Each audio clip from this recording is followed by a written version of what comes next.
মহার্ঘ ভাতা ও নবম পে স্কেল প্রস্তাবনা পাস। জেনে নিন সরকারি চাকরিজীবীদের জন্য বেতন কোন গ্রেডের জন্য কত বাড়ছে। আজকের এই ভিডিওটিতে আমি এই বিষয়ে বিস্তারিত আলোচনা করতেছি।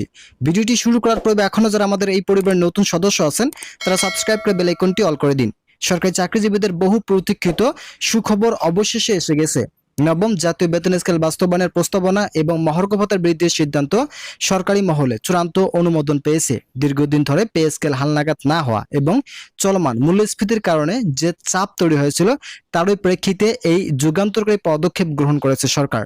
অর্থ মন্ত্রণালয়ের অর্থ বিভাগের পক্ষ থেকে ইতিমধ্যে একটি খসড়া চূড়ান্ত করে সংশ্লিষ্ট দপ্তরে প্রেরণ করা হয়েছে। নতুন প্রস্তাবিত নবম পে স্কেল অনুযায়ী 2015 সালে অষ্টম জাতীয় বেতন স্কেলে প্রথম গ্রেডে সর্বোচ্চ বেতন ৭৮,০০০ টাকা এবং নবম গ্রেডে সেটাকে ১,০০,০০০ টাকা নির্ধারণ করা হয়েছে।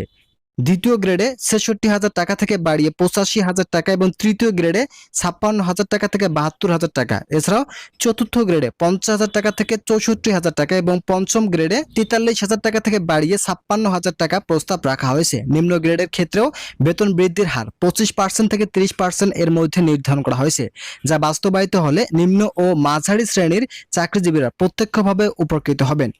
ভিডিওটি চলাকালীন সময় এখনো যারা আমাদের এই চ্যানেলের নতুন সদস্য আছেন তারা সাবস্ক্রাইব করে বেল আইকনটি অল করে দিন, যাতে আমাদের এই চ্যানেল থেকে মহার্ঘ ভাতার গুরুত্বপূর্ণ আপডেট সবার আগে পেতে পারেন। এছাড়াও কর্মচারীদের জীবন যাপন ব্যয় বিবেচনা রেখে পৃথকভাবে মহার্ঘ ভাতা প্রদানের সিদ্ধান্ত নেওয়া হয়েছে। নতুন সিদ্ধান্ত অনুযায়ী প্রথম থেকে নবম গ্রেডে কর্মকর্তা ও কর্মচারীদের মহার্ঘ ভাতা নির্ধারণ করা হয়েছে মূল বেতনের ১০% থেকে দশম গ্রেডে। এছাড়া দশম গ্রেড থেকে ২০তম গ্রেডের জন্য ১৫% হারে বৃদ্ধি করা হয়েছে। তবে যাদের এই নির্ধারিত শতাংশ অনুযায়ী ভাতা ৪,০০০ টাকার নিচে দাঁড়াবে তাদের জন্য ন্যূনতম ৪,০০০ টাকা এবং অবসরপ্রাপ্ত পেনশনভোগীদের জন্য ন্যূনতম ১,০০০ টাকা মহার্ঘ ভাতা নিশ্চিত করা হয়েছে। এই মহার্ঘ ভাতা কার্যকর করা হবে আগামী ১১ আগস্ট ২০২৫ থেকে, যা প্রজ্ঞাপনে স্পষ্টভাবে উল্লেখ করা হয়েছে। এই প্রজ্ঞাপনে জানানো হয়েছে বিশেষ প্রণোদনা নামে একটি মহার্ঘ ভাতা প্রদান করা হলেও বাস্তবে এটি পূর্ণাঙ্গ মহার্ঘ ভাতার বিকল্প হিসেবে কাজ করবে। তবে সরকারি ভাষায় একে মহার্ঘ ভাতা বলা হচ্ছে না, বরং বিশেষ ভাতা হিসেবে উল্লেখ করা হয়েছে, যাতে পে স্কেলের সঙ্গে সরাসরি সাংবিধানিক সংযোগ তৈরি না হয়।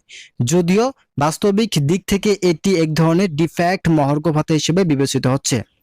ভিডিওটির এই মুহূর্ত পর্যন্ত এসেও আমি আপনাদের কাছে আবারও বিনীতভাবে রিকোয়েস্ট করতেছি, এখনো যারা আমাদের এই চ্যানেলের নতুন সদস্য আছেন এবং চ্যানেলটি সাবস্ক্রাইব করেনি তারা দয়া করে চ্যানেলটি সাবস্ক্রাইব করে ভিডিওটি কন্টিনিউ করুন। কর্মচারী ফেডারেশন, সচিবালয় ক্লার্ক অ্যাসোসিয়েশন সহ বিভিন্ন সরকারি কর্মচারী সংগঠন দীর্ঘদিন ধরে মহার্ঘ ভাতা ৫০% হারে দেওয়ার দাবি জানিয়েছিলেন। তারা বলেছেন, চলমান বাজার পরিস্থিতিতে দ্রব্যমূল্যের এতটাই বেড়েছে যা ১৫ থেকে ১০% ভাতা দিয়ে বর্তমান জীবনযাপন ব্যয় সামাল দেওয়া সম্ভব নয়। সরকারি চাকরিজীবীদের একটি বড় অংশ তাদের সীমিত আয়ে পরিবার পরিচালনা করতে হিমশিম খাচ্ছেন। শিক্ষার খরচ, চিকিৎসা, বাসা ভাড়া, যানবাহন এবং দৈনন্দিন বাজার চাপে নিম্ন ও মাঝারি গ্রেডের কর্মচারীরা সবচেয়ে বেশি ক্ষতিগ্রস্ত হচ্ছে। সরকারি ঘোষণার পাশাপাশি মাঠ পর্যায়ে কর্মচারী সংগঠনগুলো এই সিদ্ধান্তে সন্তুষ্ট নয়। তারা বলেছেন, সরকার এই প্রণোদনামূলক মহার্ঘ ভাতা মূলত একটি আংশিক সমাধান, পূর্ণাঙ্গ বেতন সংস্কার না হওয়া পর্যন্ত কর্মচারীদের চাপ কমবে না। তারা আরও বলেছেন, যদি সরকার দ্রুততম সময়ের মধ্যে নবম জাতীয় বেতন স্কেল বাস্তবায়ন না করে এবং মহার্ঘ ভাতা হার ৫০% উন্নীত না করে তবে আবারও আন্দোলনের ডাক দেওয়া হবে। সচিবালয় সহ দেশের বিভিন্ন দপ্তরে কর্মসূচি গ্রহণের প্রাথমিক প্রস্তুতি নেওয়া হচ্ছে বলে জানিয়েছেন কর্মচারী ইউনিয়ন নেতারা। অন্যদিকে অর্থ বিভাগের সূত্র বলেছে, সরকার ধাপে ধাপে কর্মচারীদের বেতন কাঠামো সংস্কারের আগ্রহী। মহার্ঘ ভাতার এই ঘোষণা তারই একটি সূচনা মাত্র। পে স্কেল সংক্রান্ত স্থায়ী কমিটির সুপারিশ অনুযায়ী এই বেতন কাঠামো পর্যায়ক্রমে বাস্তবায়ন করা হবে এবং আগামী অর্থবছর থেকে কর্মচারীরা নতুন বেতন কাঠামোর সুফল পেতে শুরু করবেন। তবে এখন পর্যন্ত পূর্ণাঙ্গ বেতন স্কেল বাস্তবায়নের তারিখ নির্ধারণ না হয় এটি অনিশ্চয়তায় থেকে যাচ্ছে। তো ইতিমধ্যে এই বিষয়ে একটি প্রতিবেদন প্রকাশিত হয়েছে।